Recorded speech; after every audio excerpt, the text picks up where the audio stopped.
We'll continue where we left off last time.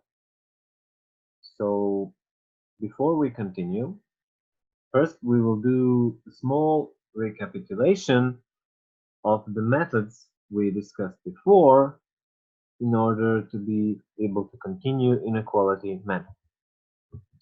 So let's review some of the aspects we discussed before. We discussed about statistical properties of the data. After creating a NGS pipeline, which processed and structured the data from an SQL file downloaded, for example, from the NCBI, we got an output in the form of gene expression data. Next thing we wanted to do is to summarize the data. In order to do that, we needed to find central points of the data. Central points of the data could be found in different forms. Different distributions of the data had more appropriate central points than, for example, other distributions. We discussed non-normal data, or data that is typically produced from RNA-seq output, and the normal data. Now, difference is that non-normal data has big gaps in the data. It has a lot of zeros, for example, some small values, then gaps, and then some extreme values. So it's not continuous.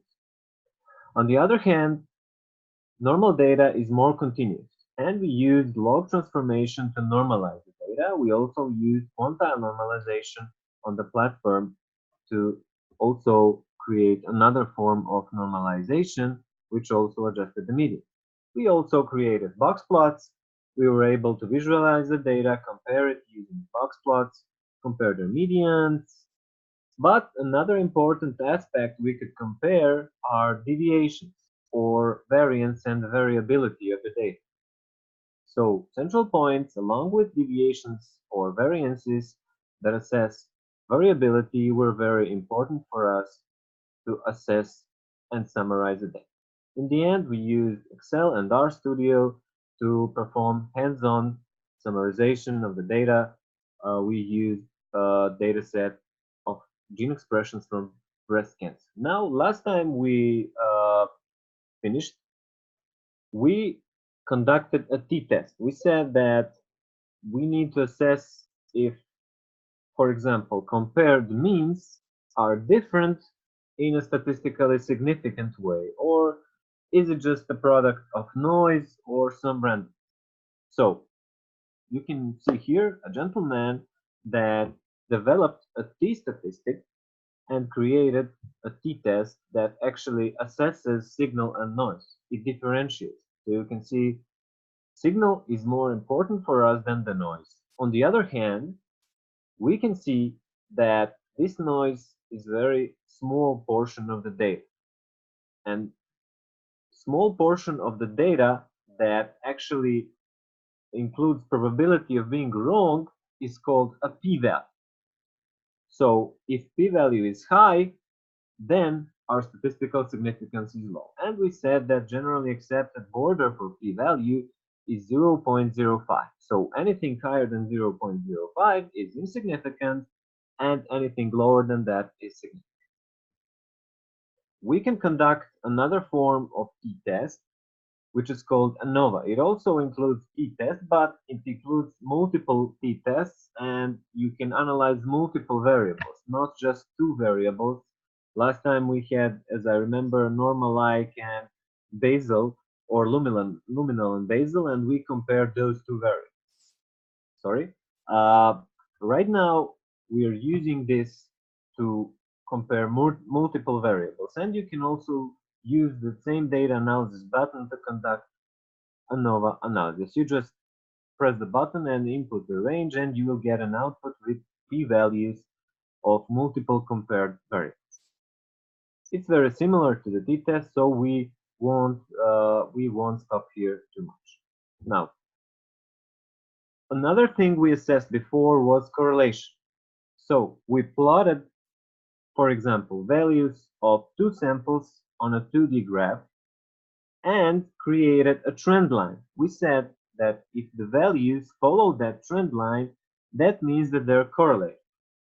And we were able to create a correlation function and saw that, for example, 0.79 was a high correlation because the scale is from 0 to 1. We used RStudio to conduct this analysis, and we created AB line that was actually this trend line, which you can see here as red, and we used the Pearson method for assessing the correlation. What does the correlation mean? It means that two variables are associated in a manner, for example, if it's positive correlation, if one value is higher from one variable, then the same value of another variable is also higher. Correlation is a very complex analysis. It's more complex than the t-test or summarization, and it's derived from regression.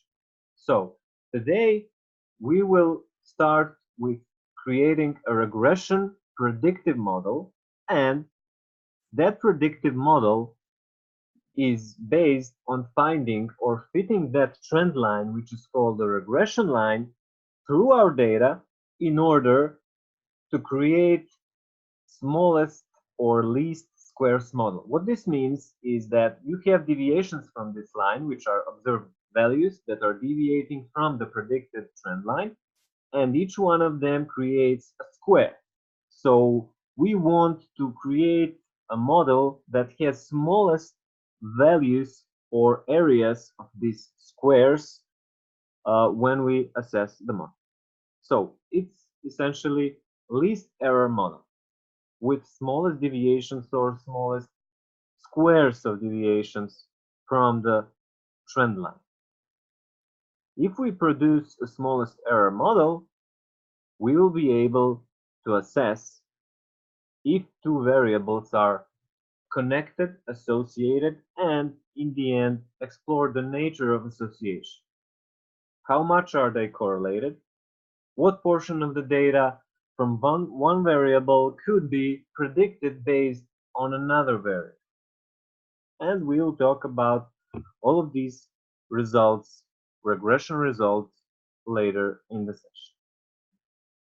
Here you can also visualize something that is called residuals. So residuals are actually distances from the central predicted line, and these distances produce some error. So the central line is never 100% accurate. If we view the observed points, it goes through them as the best fit, but there are also some deviations from that central line, some small errors, and they're called residuals. I'll just get back here for just a moment. So you can see that from these residuals, we can calculate something that is called R squared. So R squared is called a coefficient of determination. If we are predicting, for example, y based on x, R squared will tell us what portion of y can I predict based on x. And if we create a model that has least errors, we'll be able to predict larger portion of the data. So if two variables are highly correlated, highly associated, R squared will also be high and we'll be able to predict a larger portion of one variable, for example, y, based on some other variable x. These two variables could be, for example, samples of breast cancer or their entire gene expressions, as was the case last time we created a scatter plot and the regression line. Now, there are some things when creating a regression model which are called intercept and the slope. You can see that intercept is just a distance from 0 to the starting point of the trend line. And you have the slope, which is an angle in which this trend line is being transposed. So We have the slope, we have the angle, and they tell us something about the nature of association. If the angle is higher in this case, for example, y value would have higher predicted values based on an x uh, based on each value of x. If it were lower, y value would have smaller predicted values based on x if we were able to predict them in any sense, and we said that r squared would be able to tell it. We'll go through all of these methods later, and we will use a project example to conduct them. So before we used cell line project data, which had 11 samples, and we were analyzing. Now we will use another project example, which can be found on the Transcriptomics 2 course on EDU T-Bio platform, and I will ask Pratim to provide you with the link in chat if you want to go to that course and go to Transcriptomics, and you can also access this data set there. You have the data set in the link that I posted 2 times at the beginning of the chat. You also received it through your email, so you can access it. Now, the project is called Whole Transcriptome Profiling of Cancer Tumor in Mouse PDX Models. PDX stands for Patient-Derived Xenografts, and we will now explore what are those and what is our data set consisted of. So, what is a patient-derived xenograph? It is used in genomics research in a way to extract the human tumor and insert it in immunocompromised mouse. So we can use this mouse model instead of using a human model to analyze the tumor, to analyze, for example, its gene expression, which is the case at hand. So in order for tumor to be accepted by the mouse must be immunocompromised. And there are various mouse models, various forms of immunosuppression to create a mouse that will not reject the tumor.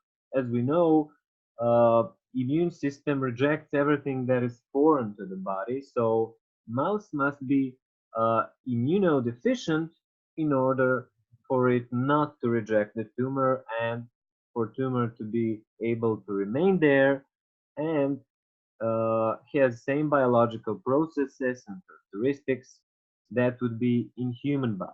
But each mouse or each organism will create a different microenvironment for the tumor. Here we have, for example, 3 PDX mouse species. They're all immunocompromised, but in different ways. We have XID. It has absence of thymus, mutant B cells, and no T cells. We have not SID. It is combined immunodeficiency with no major T cells and B cells.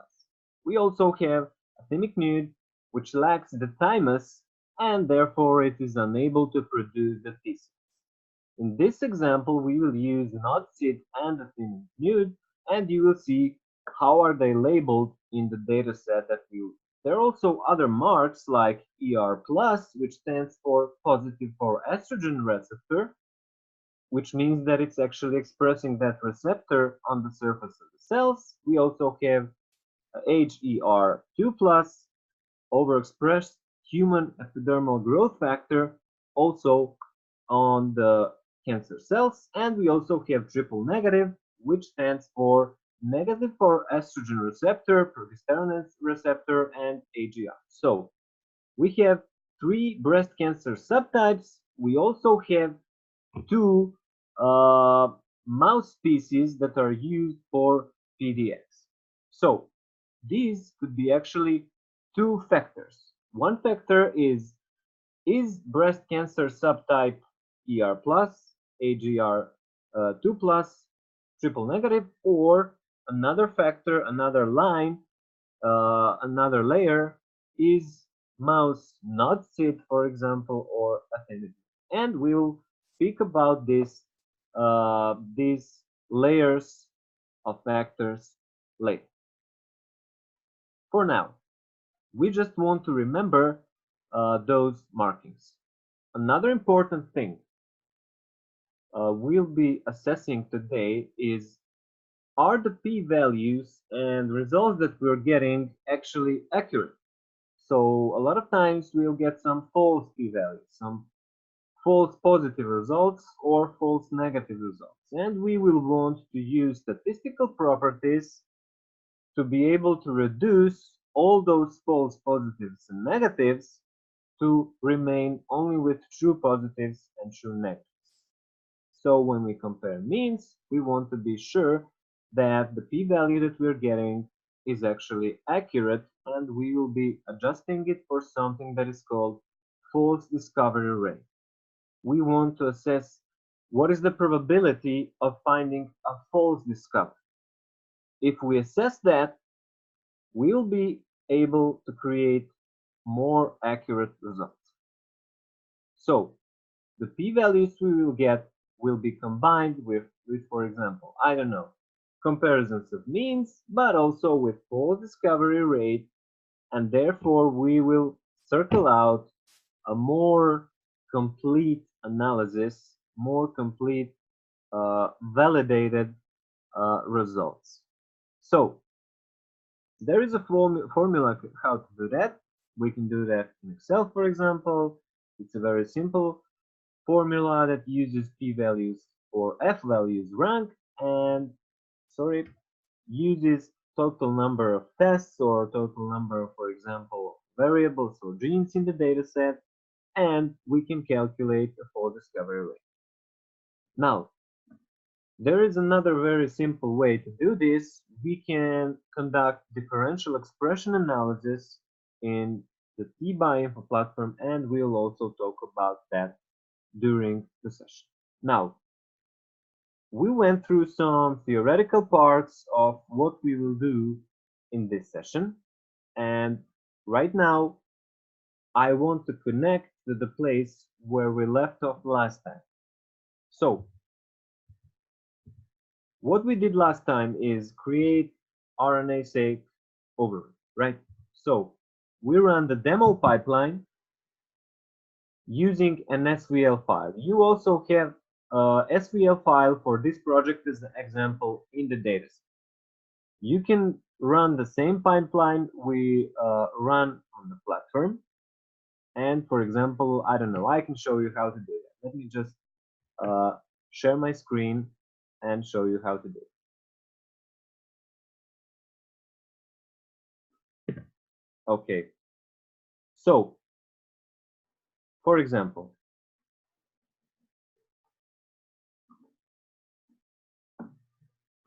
here is the platform. I will ask Pratim to provide you with the link to this on the chat, and you have this link, server T-by-Info, right?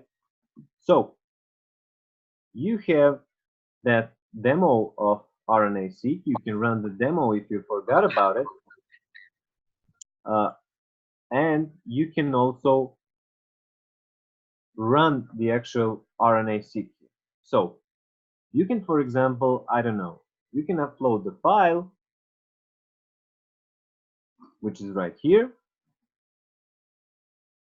or you can also upload it here. SVLs could be uploaded here. So you just select that SVL. And then you will have this option of, you just wait a couple of moments, and you will have an option of group selection. So after the file is uploaded, we will want to run the pipeline that you saw in the demo.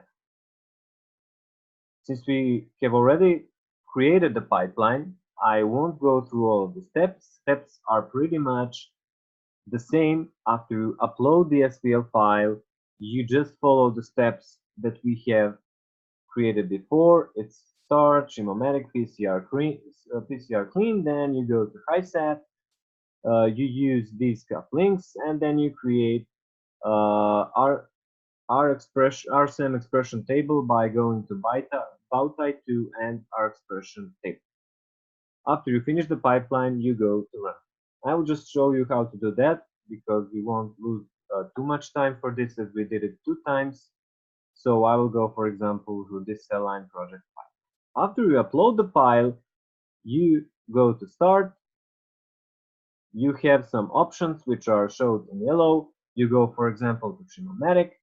You go to PCR clean, so you want to clean the PCR, remove the adapters, and then you go to PSAT algorithm, which can be also combined with cufflinks and cuff merge. So in essence, what we are doing, we are pre-processing our data set, we are merging the cut portions of the DNA, we are mapping, and we are mapping the transcripts on the transcriptome, right? For example, of human model, right? So in the end, we are creating expression table, and we can do another thing here, which is called DSEC, but for now, I won't go there as we are just creating an expression table. After you finish that, you just run the pipeline. You will have a button to run the pipeline and you will get an output.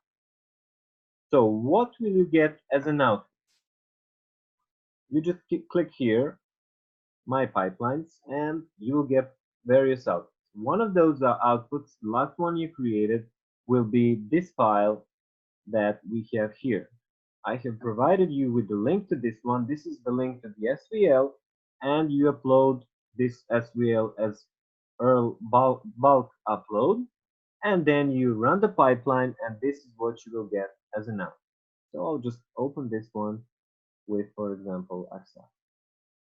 Now I will open this one in R because it's easier. Okay, so we'll just import the data set. Now we're using that same environment section to import the data set. So we go to import and let's just view our data set. We said that this should be set to yes and this one to use. So here's our data. We have, similarly to our last data set, we have gene names here, and I will show you what this ENSG means. ENSG stands for gene IDs.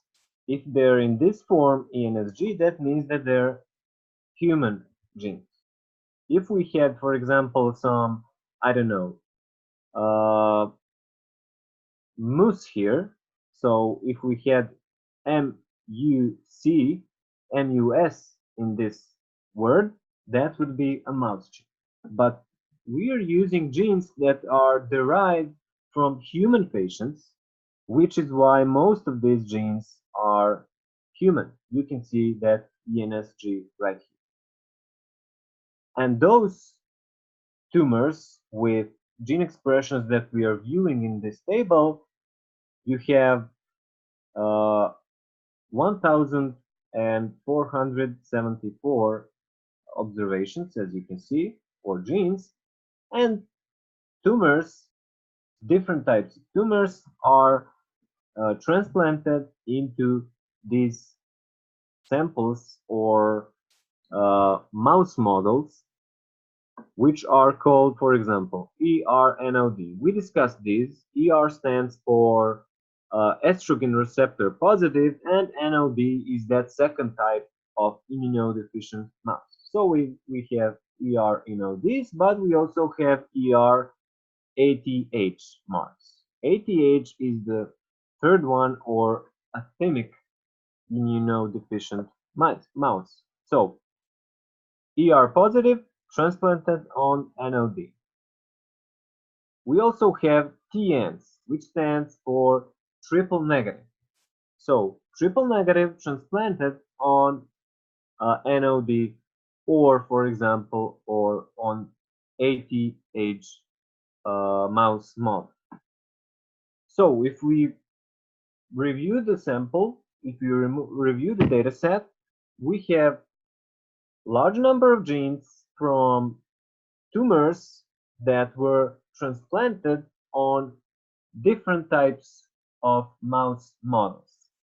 Not just that there are different types of mouse models, but we also have different types of tumors, ER plus or TNs or triple negative ones. So there are a lot of things that we could compare. For example, let's use the same code we used before. We have the scripting section here, and let's create a code to compare, for example, two samples and create a regression line from. So we have some labels, and let's use those labels, for example, to compare these. Now, they're completely different. We have ERATH and we have TNNOD. So two different types of tumors, ER plus and triple negative, transplanted on totally different mouse models. And let's create a regression and scatter plot to compare these two samples. We are comparing entire gene signatures that go to the end of the data set for these two tumors that were transplanted on these two mouse models. We said that in order to create or run numerical analysis efficiently in R, we need to create a matrix so that our labels are not included in the data that we're assessing. To do that, we'll just select, for example, I don't know. Let's select these two, but first we'll create a matrix of the data set we import. So we will, for example, create a data set and, right? So it's a matrix of the data set. And we will use this sign to use as matrix function. And in the semicolons, we will just type the name of the data frame we imported. So it's called like this. Okay, so after running this, we have created a data set, which also implies that it is a matrix. We can, I don't know, we can view it. It's pretty much the same, just RStudio is viewing it as a matrix of numerical values now, and probability of making an error in coding is much, much lower. Now, second thing, we want to select these two variables, ERATH and TNNOD. So let's, for example, use their actual names, ERATH and we will create this variable out of the matrix. So we type the name of that matrix. This is the name. And then we said that we need to use this angled semicolons, type comma, and select the number of that column. This number is 4. So we just type 4. And we have created a code for that one. Here is it. It's in the values. Now we'll use, for example, the same code, but we'll just, okay, sorry. We will use a different name of the sample. So it's TNNOD, which stands for this one, and we will use the same code. Open the semicolons, data M, dataset M, sorry, and now we will use those angled semicolons, open by comma, and we're selecting this one. So it's column 5. Okay. So after pressing enter, another object will be created here. So now we have created two objects for this variable, and their whole gene expressions. We want to compare them now. Let's create the same thing we created last time.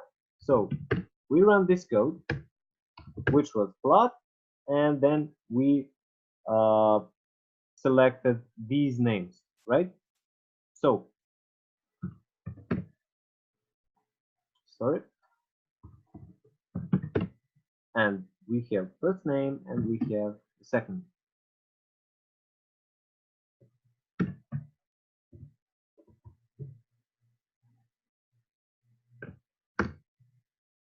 Okay, so we create the plot, but let's for example, I don't know, let's change something here.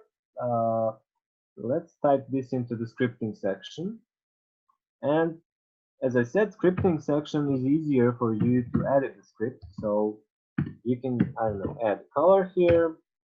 You need to add color between these interfunction marks. Let's, for example, I will use blue color we used before, and we run. So if I zoom this, I will see that most of our data is agglomerated here on the left. And this is typically what happens when you assess non-normalized data. Last time we were assessing normalized data, and you saw that there was some pattern here, and if we added the trend line, we'll be able to compare. We can still add the trend line here, even if we don't visually see anything. So we type, I don't know, baby line, and we do this. We use the lm function, open the semicolons, and then we type those names of T and nod, and then we use this small wave and type the name of the second one, right? So we can, for example, create a trend line. So here's the trend line. You can see the trend line can be calculated even if we don't visually see anything. We have an example that 15,000 genes are agglomerated right here. That's because we're dealing with non-normalized data. It has big gaps, it has no continuity. But nevertheless, we can still calculate the trend line. Now, let's use this trend line to create some numerical values. How to do that? We will create an object of linear regression. It's the same thing we discussed before when creating that predictive model. And how to do that? We type, for example, name of that object. Let's call that regression. Okay. So we open the semicolons, and sorry, not opening. We're using this. We're creating an object. So now we are using lm function, which is the same function you have here. Now we're using it to create some results. What does LM stand for? It stands for linear model, or model of linear regression, of creating this linear trend line called the regression line to assess the correlation or association between two variables. In this case, we have two mouse models being implanted with two different breast cancer subtypes and the whole gene expressions for that. So when we use lm function, we always type the second one first. So we will type t0 first, and then we will use that same wave, and then we type the second. So after running this, I created something that is called regression here, and it says it's just a regression. Now, to get numerical output from this regression that will tell me what is R squared we discussed, what is coefficient of determination, and are these variables associated in a significant way, we just run the summary of the regression. So we just type the same function we used before, summary, but it's about regression, which is this object we create. When I do that, I will get numerical output here. So let's interpret this. we're actually interpreting this trend line we create. So we have that intercept we discussed. We don't need to stop there for too much, but there are some things that are very important here. Take a look at this. This is a variable that is plotted or predicted based on the T-naught. So we're predicting ERATH based on the T-naught. We're predicting this one based on this one. So when we do that, we will see something here that is called the p-value, right? So the p-value is 2e minus 16. E minus 16 means we have a value that has 0.16 zeros and then 2. So that's much lower than 0.05, which means that we can predict values of one breast cancer subtype based on another. So even though that we are dealing with completely different mouse models and completely different breast cancer subtypes, we still have some level of association between them. Now, how to calculate how much of one variable can we predict based on another variable? How much of this can we predict based on this? That is calculated by using the R-squared.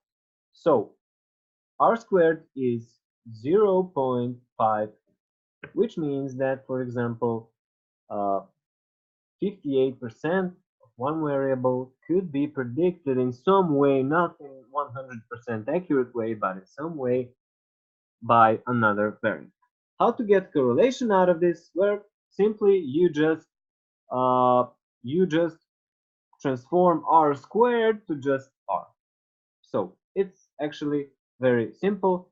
You just divide this by itself, and you would get the same p-value that we got before by using, you would get the same correlation value we got before. It would be higher because if we divide this by itself, we would get, for example, 0. I don't know, 80. I'm not gonna calculate this right now, but correlation coefficient is generally higher. It's always higher in these cases than R squared. So R squared, coefficient of determination, T naught and ERATG can be predicted based on each other in this R squared coefficient of determination 0.50. On the other hand, our results are statistically significant. And these are the most important values that we will be interpreting today. We have something here that is called f-statistic, and we will talk about this later in the session, but I want to remind you that when we get there, f-statistic is also outputted here. So we compared two samples. Now, we know that the entire samples are associated, but there is also part in which they're not associated. If R squared is 0.58, there is a large portion of the data where they're not associated. What if we wanted to compare exactly what genes are associated and what genes are not associated? For example, if these three genes are associated across the sample, if these two genes are different across the sample, is there some rule in which they differ? Are they, for example, higher in only ERs and lower in triple negatives, or is the mouse model as the model affecting some of those progressions? To assess that, we will use two methods. One of them is factor regression, and another one is called differential expression. We used the t-test last time to compare, for example, luminal and normal like, and we got some p-values that were either higher or lower than 0.05, and we were able to assess that by using a t-test. But there are more efficient and more accurate forms, and we'll speak about them now. So basically we can go to T-by info platform, and you have this panel here. Take a look at this. You have factor analysis under it. So you can start it. So you don't need to upload data just yet. You just go to start, and then you go to factor analysis. Now we are combining the regression model with the factor analysis to create a regression factor analysis, which is much more accurate hybrid or combined analysis.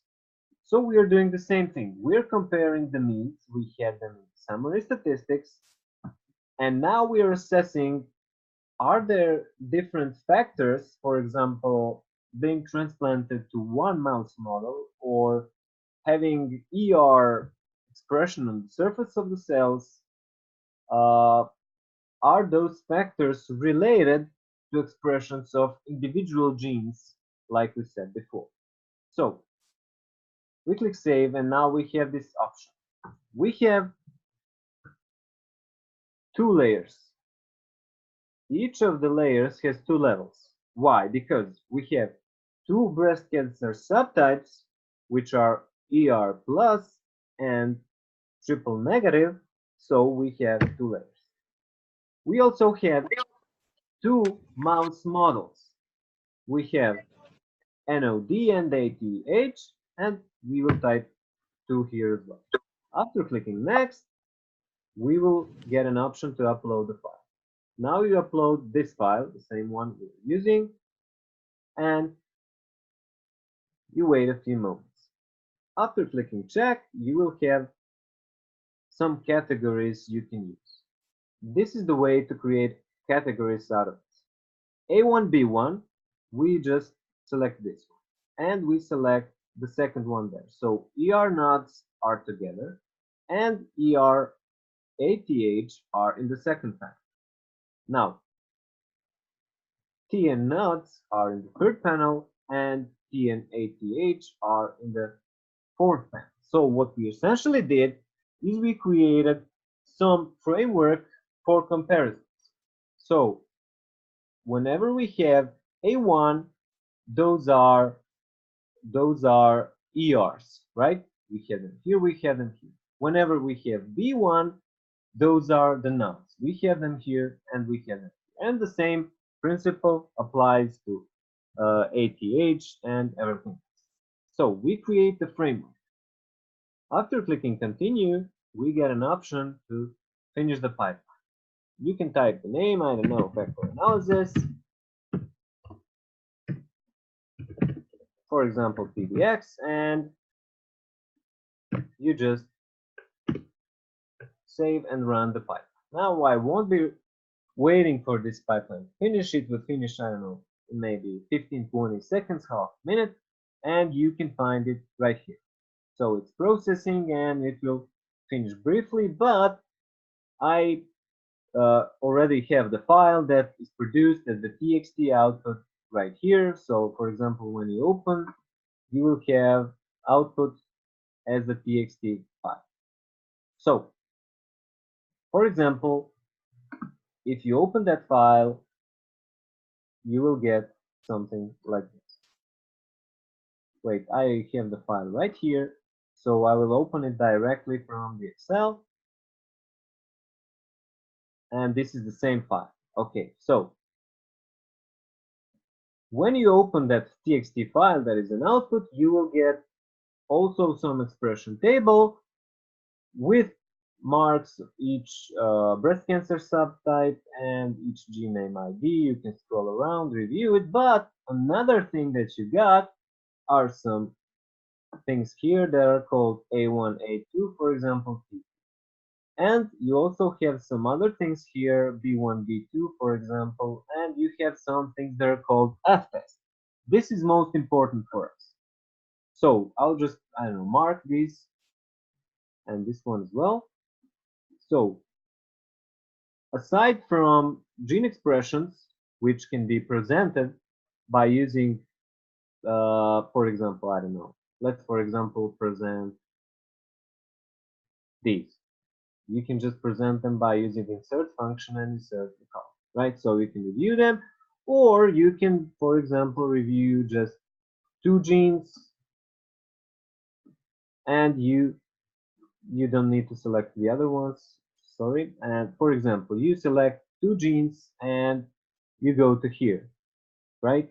So these are the 8 samples, and you can present them on the pie chart, on the bar chart, or you can, for example, select just 1 gene, right? So you can also present it on a bar chart, and it would look like this. Take a look at some genes which we have created these bar charts, and you have, for example, this gene, and you have another gene. This one has MUS in the name, and which means that it originates from the mouse genome, and the other one has ENFG, it originates from the human genome. Now, just by looking at this from the output, I can see that, for example, some expressions are affected by certain factors. For example, take a look at this. If this tumor, triple negative, is transplanted to ATH mouse model, it will have lower expressions of this gene.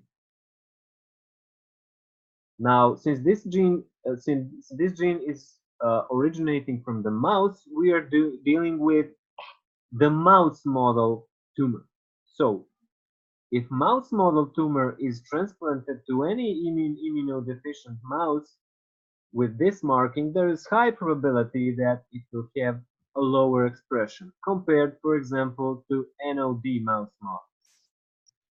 Aside from that, we can't interpret this in any significant way to assess more results because other expressions are similar. But take a look at this. Human tumor with human gene transplanted in various mouse models, it has a lot of differences. For example, take a look at this. If ER plus is transplanted in ATH mouse, it has 2 lower expressions. Similar situation is here. So, when this gene is transplanted either in ER form or in TN tumor form to ATH mouse models, it has some lower expressions in both cases here. So, this means that there is higher variance for this gene than for this gene because it's just different here, but this one is different here and here. It will have higher variance. To assess that variance, we can use this F statistic. So out of this, I can create, for example, color scale, and you can see that these greens are actually higher F statistics. They tell us, for example, in this case, that comparison of A1 to A2 will produce these F statistics. So I will just go back here, and you can also use the same principle of creating the pipeline, and after adding the file, you have this option to check and create those same groups we created before. So what did that tell us is that for each of these comparisons and this entire framework of comparisons, for example, A1 to B1, right? Or A1 to B2, we have all those markings right here, right? We have also A1 to A2, right? And we have B1 to B2. We said that A1 is ER, right? And we said that B1 is not. So we can compare those two factors, right? We can use all those markings here, and in the table we can review the F statistic which is here on scale from 0 to 1, so the some smaller statistics, but they could be used to assess the variability between those gene expressions. The higher the F statistics, the higher the variance, which we also presented in these two things. Now, there is another thing that can be added to this analysis. We said that we want to compare each gene's expression across these. So for example, I want to compare this gene, let's say it's the 8th gene, between estrogen positive and triple negative samples, right? So between, for example, these and these. I don't have to do that on just single gene in a way we did that before. Using the t-test, we can do that on all these genes. And we can add another thing which can improve our accuracy of our results. Before we go there, I will run a certain pipeline to show you some aspects of this. So we can go to differential expression. We will upload the same file and wait a few moments and then press continue. Take a look at this. I have option to create two groups here. For example, let's create group of ERs or estrogen positive samples. And let's create another group of triple negative samples, right? So now we have ER plus group and we have triple negative group. When I press continue, I will create a pipeline to assess each gene and its statistical significance along with another thing that is called false discovery rate. So we are improving accuracy of the analysis by assessing comparisons of means, p-values, but also false discovery rate. We want to check those results. And we want to do that for each individual gene. And we're not comparing entire samples now, we're comparing individual genes, which give us more depth into our accuracy and analysis regarding some genes of interest. So I created the groups, and after clicking continue, you go to start and you will have an option to read something about factor analysis and about differential analysis, and you have two algorithms to do that. For example, let's use Edger.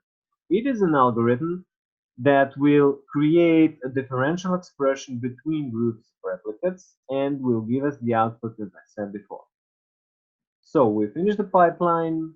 You can call it, I don't know, you can call it differential expression. And let's run the pipeline. Okay. So as I said, you just wait for the pipeline to finish. As you can see, my last pipeline about factor analysis was finished. And I have the output here. So actually, I created the pipeline for this Edger before, and not to wait there. Here is the pipeline and here is the output. So if you download the output, you will get this. So this is the output. I have it right here in my desktop, and you can open that, for example, in R. Let's open that output in R. So we'll use the same import dataset function, but we're not importing the dataset now. We're importing just values, this Edger table. So let's use the same options, and after importing it, we will get something very interesting. We have each gene ID here on the left side. Notice that there are some with MUS originating from mouse model. So you have a large number of genes. You have 1,474 genes. And for each of those genes, you have a comparison between ER plus and triple negative breast cancer subtypes. Is it different between those subtypes? Is gene expression of this gene different between those two subtypes? So this gene has a log fold change of 13. That means it's pretty different, but we'll stop there for now and go to this p-value. We discussed this before. If p-value is lower than 0.05, that gene is differently expressed between samples. In this case, we have a lot of values with, for example, I don't know, 1.5, e minus 5, 5 zeros, 0.0000155. A lot of them have 4 zeros, 3 zeros, all of them are lower than 0.05. But, for example, there are some with just 2 zeros, but they're also significant. Some of them are more significant. For example, we have some that are not significant here. Look at this, 0.40. That is higher than 0.05. So these genes are not different between ER and triple negative. All of these are not different. Take a look at that. So most of them are not different. Our table is summarized in a way that we go from lower p-values to higher. So from here to the end, all p-values are higher than 0.05. We just have portion of genes that start right here, 0.049. So these genes, you have their IDs right here. To the top, all of them are differentially expressed. And you have maybe, I don't know, some free assumption here is that we have maybe, I don't know, maybe 70, 80 genes that are different out of 1,474. So you have IDs for all of those genes right here on the left side, and you know exactly what genes are differently expressed between ER and triple negative. Each one of them could be used as a biomarker for those two breast cancer subtypes. Now you have log fold change, which tells you how many times is expression of this gene different between the samples. So this gene is 13 times higher in one sample compared to another. And you have all log fold changes. This one is 11 times higher, this one is 9 times, and etc. etc. Notice that as log fold increases, or number of times that gene is more highly expressed in one sample or over the other, is actually going to lower as the p-value increases. So you will have now some smaller differences, 5 to, I don't know, 4, 5, 2, and right here they're much higher, 13, 20, 10, and those two things are compatible. The most important thing, and we'll finish the session here, is called FDR. What is FDR? FDR, also called false discovery rate, is something we discussed in some basic form before.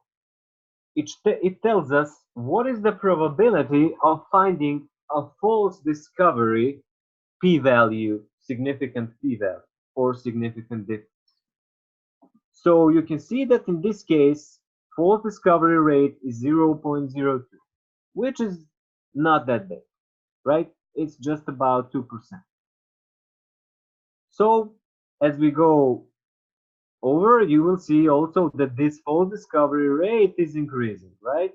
If the p-value is lower and log fold change is also, if the p-value is higher and log fold change is lower, also something that is compatible with that is higher probability of finding a false discovery.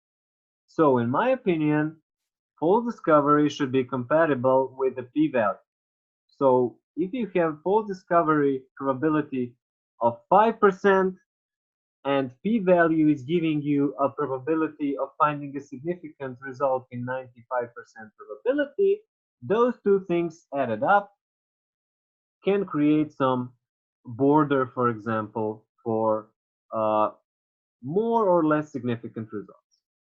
These genes that are at the top, which have lowest p-value, highest fold changes, and very small false discovery rates, they are most accurate assessments in the end. So you have them in the here. This gene is most accurately predicted as different between ER and triple negative breast cancer subtypes. And as we go below, you will have lower confidence, lower and lower confidence in your results.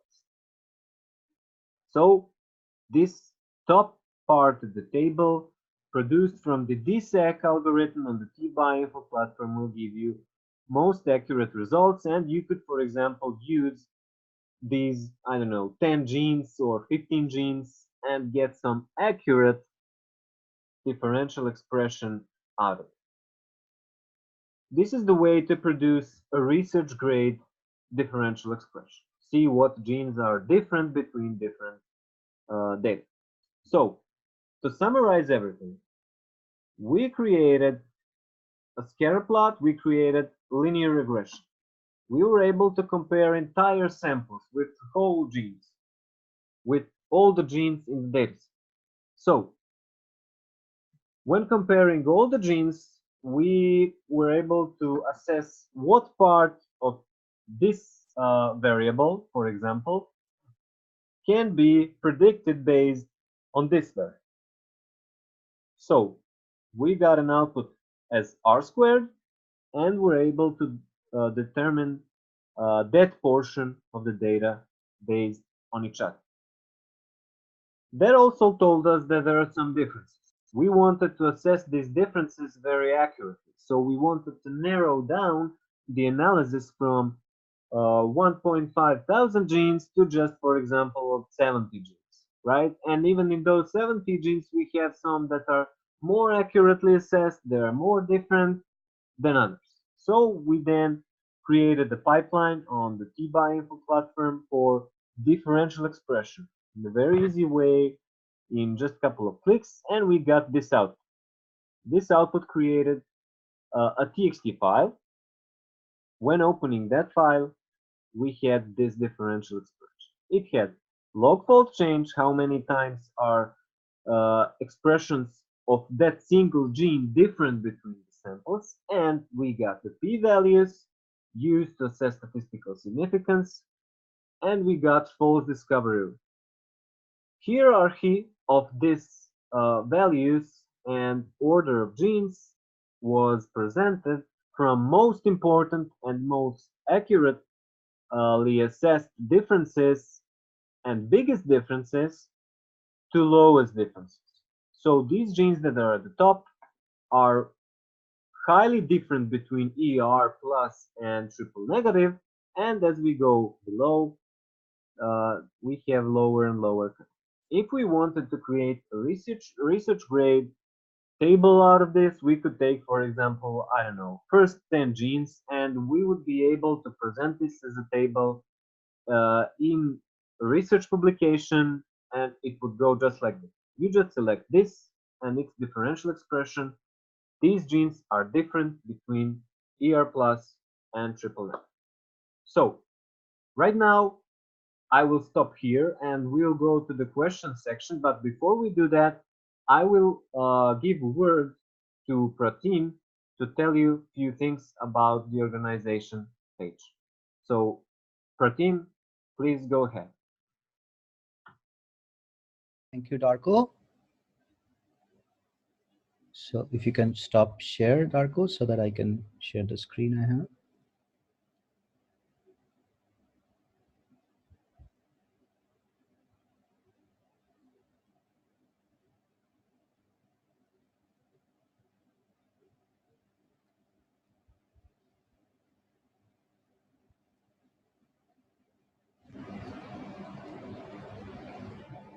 Can you hear me, Darko?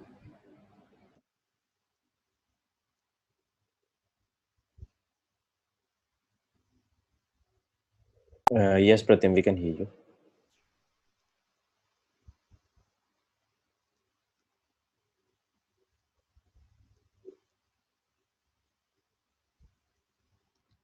Hi there. So just let me show you the organization page, which I have.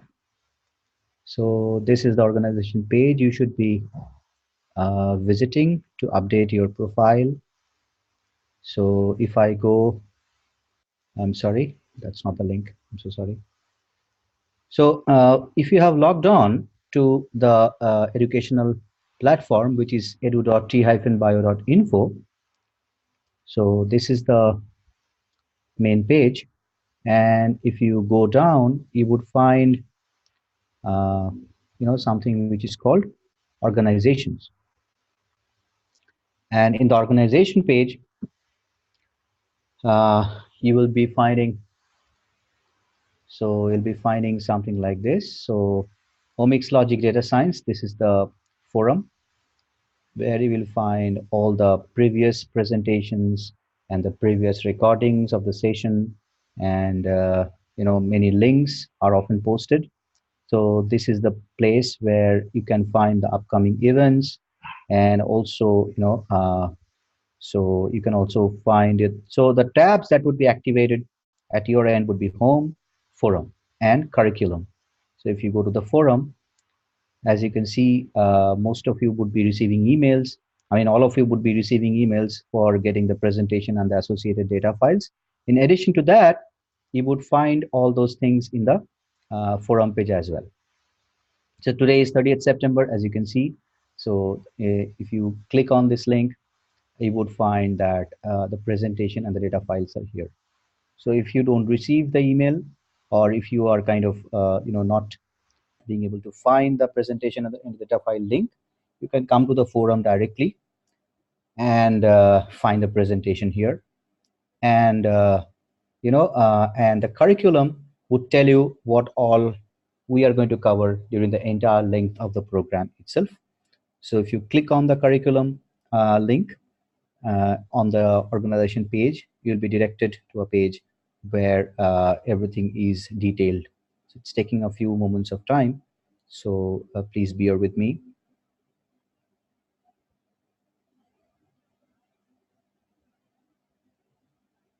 Okay, so see, this is the this is our tells you the date, and also we started on September 16th, and we went on to September 18th, and then we went on to September 23rd. Today's session is data visualization. We understood about data visualization, and today is September 30th, and we talked about factor regression analysis. And the next session is on October 2nd. So whomsoever is not very clear about when is the next session and what are the things that will be covered and what are the things that we have already covered, you can come to the curriculum page in the organization section, curriculum section of the organization page, and you can find all the details out there. So I can see this progress would not be available to you. This is only available to us as an administrator of the entire course. So if you go to the progress, we started on September 16th, and if we can see the progress out here, we started on September 16th, today is 30th. Let us look at who are the people doing following the educational courses, as well as running a lot of servers. So as a part of the thing, so we can see people. This is the leaderboard, as you can see on my screen. So Ambe, Vamshi, Sarah, Shoham, and Akshay are doing their own stuff. But Jeffrey, Sunita, Samson, you should be kind of engaging yourself in doing the educational courses available in our edu.t-bio.info. The associated course, which is for the course which is associated with today's lecture, is Transcriptomics 1. So I would request you to go to the Introduction to Bioinformatics and also Transcriptomics 1 to find out more details about the concepts that Darko spoke about. And in addition to Transcriptomics 1, there is something else called Transcriptomics 2.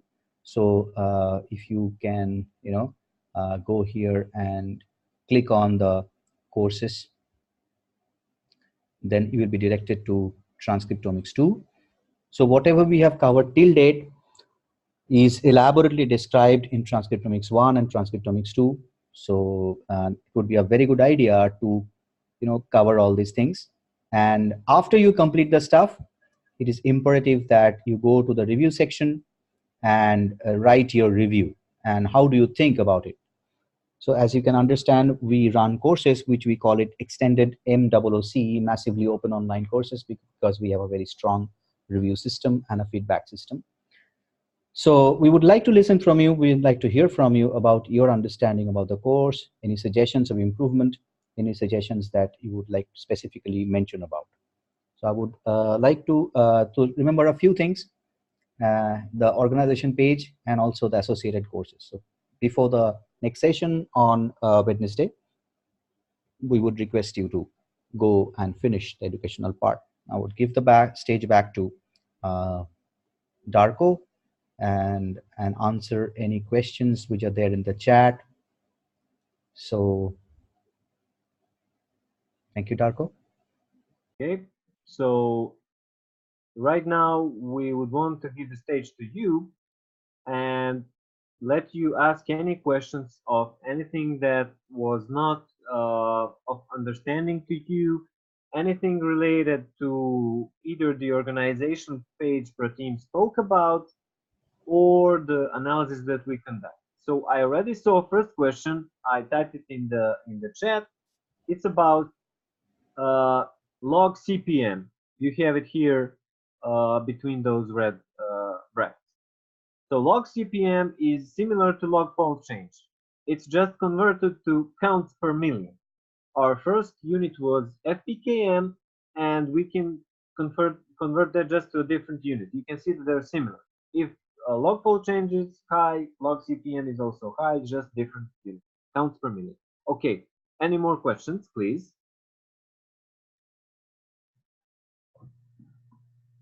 Okay, if you have any questions, you can unmute your microphone. You can post it in the chat. Hello. Hello? Hello, this is Vamshi. Okay, Vamshi. So how much time does it take to run the differential expression pipeline? Okay, it's very quick. I'm gonna show you that, for example, just wait a second. No, actually I have run the differential expression pipeline, but it took Can me you around run? 15 hours. No, it will go very fast. This is the differential expression I actually run right now during the session, and here is the output. It's already finished. It should take like, I don't know, maybe 20 seconds, maximally half minute or minute. So if But you run it properly, it will run very fast. If you made some mistakes in running the pipeline, then it would just glitch somewhere or not run at all. So I will go through the pipeline again. So you just upload the file. You need to upload the right file. Okay, so if you upload the right file, you press continue and you just create groups. Now make sure that you also create groups in the proper way. This goes for all the students. So this is very important. When running these pipelines, it's important to run them correctly, right? So you create the pipeline and it's very simple. There is another issue here. Let's call this pipeline just, I don't know, just D, okay? So if you don't press run pipeline, it won't run. It will just stay here. Take a look. It's just prepared. It won't run. So you also need to press run pipeline here, and let's take a look at it together, right? So it's processing now, and as we speak, it will finish in like half a minute or 1 minute maximum. So let's just wait here, and while you take other questions, we will wait and see how much does it take. Okay, so do you yes, have any other things? no, Do you thank have you. any other things you would like to ask? No, thank you. I'll just see how much time does it take. No, But it might depend on the overload of the server. It yes, yes, might depend, yeah, it might depend on different things. So sometimes it might run faster, sometimes it might run slower. You can see that mine that I created before, you can see the date 323, which is my time. I actually created and it ran really fast, but sometimes It might take a little bit more because of the server overload, but generally it should run really fast. Yes, You so just need, this is a cloud-based pipeline, right? yeah, this is the Platform. cloud-based pipeline. And So even if we switch off our laptop or systems, so would that run successfully?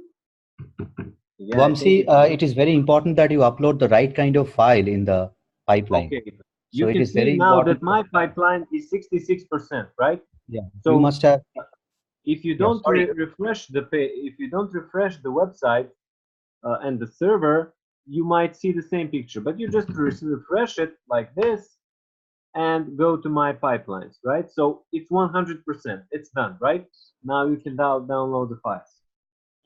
It Thank took you. like, I don't know, 2 minutes, right? Yes, thank you so much. Thank you. Thank you, Vamshi.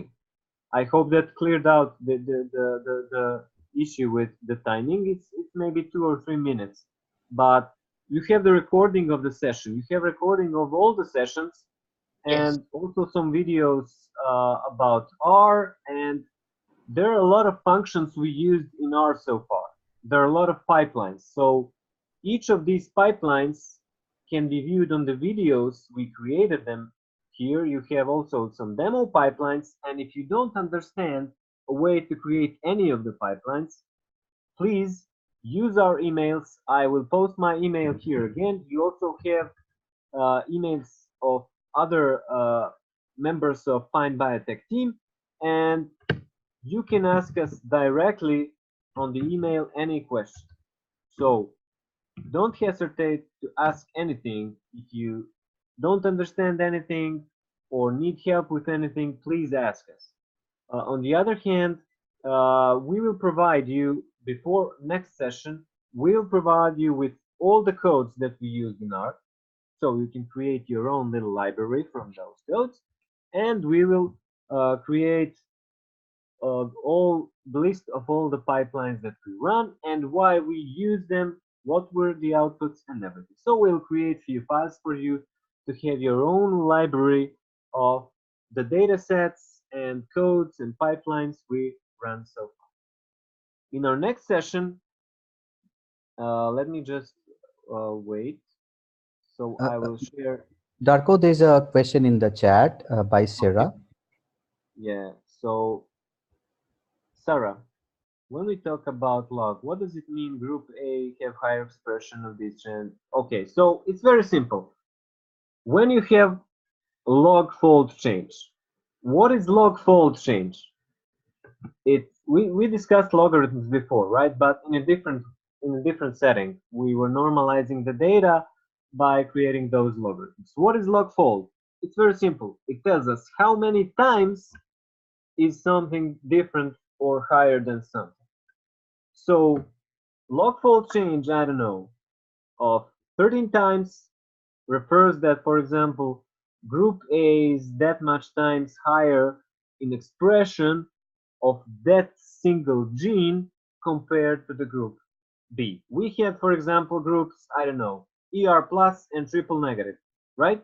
So if I got log fold change that is high, that means that that amount of times, for example, 15, group A or ER plus is higher in expression of that gene compared to the same gene in the different sample or different group TN, for example, triple negative. It's very simple. You have two groups. You have ER plus, you have triple negative. And log fold change tells you how much is that single gene that you're analyzing higher compared between those two groups. So if I open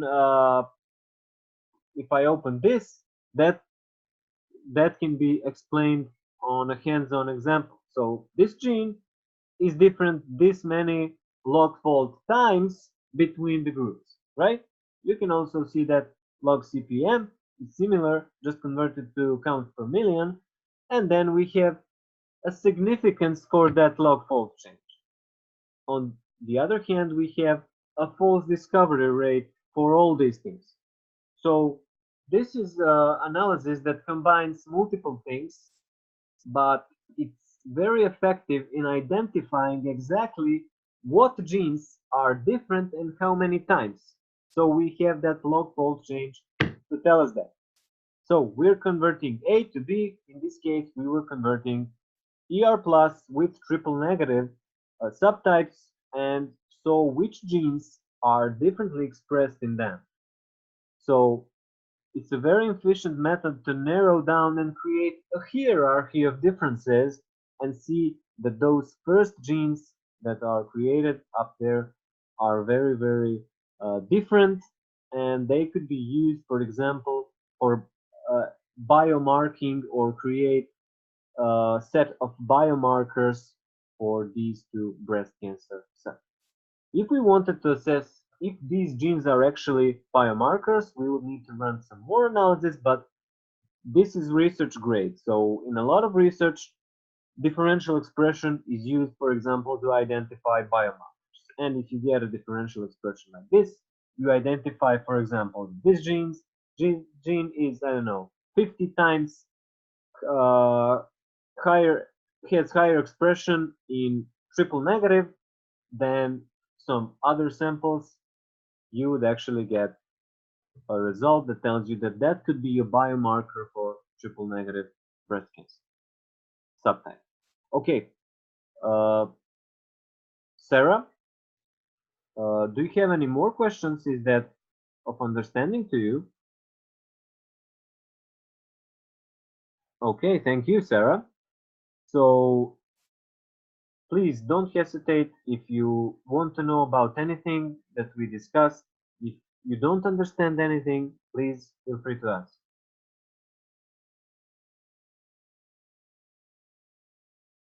Okay, so you also have the emails of other members of Fine Biotech team. I would like to thank all of you that were at this session. Thank you for listening. Thank you for learning. And I would also like to thank to the rest of the team for all the help. And next session, I will now go to the PPT file, and next session will be about visualization and network analysis. So that will be on October the 2nd, which is, if I'm calculating right, Wednesday. And then we will assess different methods of creating networks of association between, for example, different cell lines or different genes. And we'll discuss that in our next session. Until then, thank you all for coming, and see you in our next session.